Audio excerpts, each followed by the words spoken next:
Hi అండి, నమస్తే. ఈరోజు నేను క్యాష్యూ మష్రూమ్ కర్రీని సింపుల్ మేనర్లో ఎలా ప్రిపేర్ చేయాలో చూపించబోతున్నాను. సో రోటీస్కి, చపాతీస్కి, రైస్లోకి, బిర్యానీకి కూడాను ఈ కర్రీ సూటబుల్.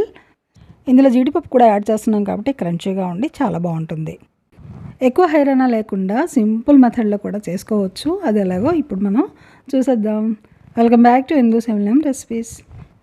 సో దీనికి కావాల్సిన ఇంగ్రీడియంట్స్ ఏంటంటే మీడియం సైజ్ ఆనియన్స్ 3, కొంచెం పచ్చిమిర్చి, ఒక ప్యాకెట్ మష్రూమ్, ఒక చిన్న టొమాటో, అలాగే క్యాష్యూ నట్స్ ఎన్నైనా తీసుకోవచ్చు, మీ ఇష్టం. కొంచెం ఇలాగే ఎక్కువే తీసుకోండి. మష్రూమ్ క్లీన్ చేసిన తర్వాత ఇప్పుడు ఈ మష్రూమ్ని స్లైసెస్గా చేసుకోవాలి. చూడండి, ఇలా చూపిస్తున్నాను కదా, నేను మూటికలతో సహా ఇలా కట్ చేసుకోవాలి. ఇలా కట్ చేసుకుంటే మనకి చెదిరిపోకుండా ఉంటాయి అన్నమాట.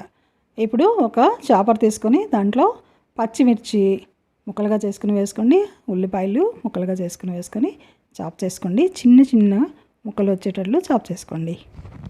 ఇలాగా చాప్ చేసుకుని పక్కన పెట్టుకోండి. ఇప్పుడు స్టవ్ వెలిగించి కడాయి పెట్టి దాంట్లో 2 టేబుల్ స్పూన్ల ఆయిల్ వేసుకోవాలి. ఇందులో 1/2 స్పూన్ జీలకర్ర, చాప్ చేసి ఉంచిన పచ్చిమిర్చి, ఉల్లిపాయలు వేసుకోవాలి. ఇది కొంచెం బ్రౌనిష్ కలర్ వచ్చినంత వరకు కొంచెం వేయించుకోవాలి.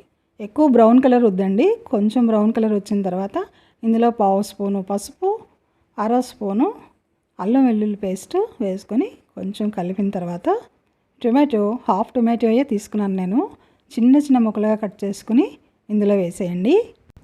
ఒక్కసారి కలిపిన తర్వాత 1 spoon red chilli powder, 1 spoon garam masala powder వేసి ఇలా కలుపుకోవాలి. కాస్త మగ్గిన తర్వాత మనం చాప్ చేసి ఉంచుకున్నటువంటి మష్రూమ్ ఇందులో యాడ్ చేసుకొని కాస్త కలుపుకోవాలి.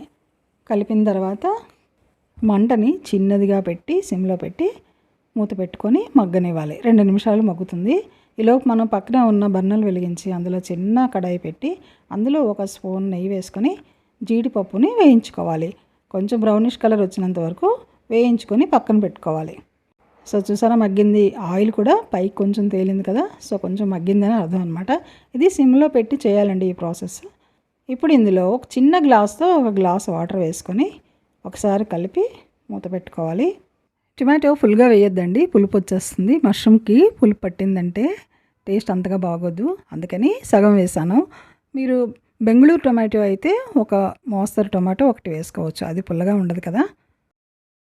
సో ఈ జీడిపప్పు కొంచెం బ్రౌన్ కలర్లో వచ్చింది కాబట్టి కాసేపు ఇలా వదిలేస్తే మనకు క్రంచీగా ఉంటుందన్నమాట. ఇది కొంచెం చల్లారిన తర్వాత మనం వేసుకోవాలి. ఇప్పుడు మష్రూమ్ చూద్దాము.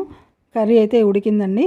ఇందులో చాలా తక్కువ సాల్ట్ యాడ్ చేసుకోవాలి. 1/2 స్పూన్ యాడ్ చేస్తే సరిపోతుంది. ఎక్కువ సాల్ట్ అవసరం లేదండి మష్రూమ్కి. సో ఇదైతే ఇంపార్టెంట్ పాయింటే, గుర్తుపెట్టుకోండి. సో మష్రూమ్ అయితే ఉడికిపోయిందండి. సో ఎక్కువ ఉడికించాల్సిన అవసరం లేదు, పెద్ద మంట పెట్టొద్దు. ఇది చాలా సాఫ్ట్గా ఉంటుంది కాబట్టి సిమ్లోనే ఒక 2 నిమిషాలు ఉడికించేస్తే సరిపోతుంది.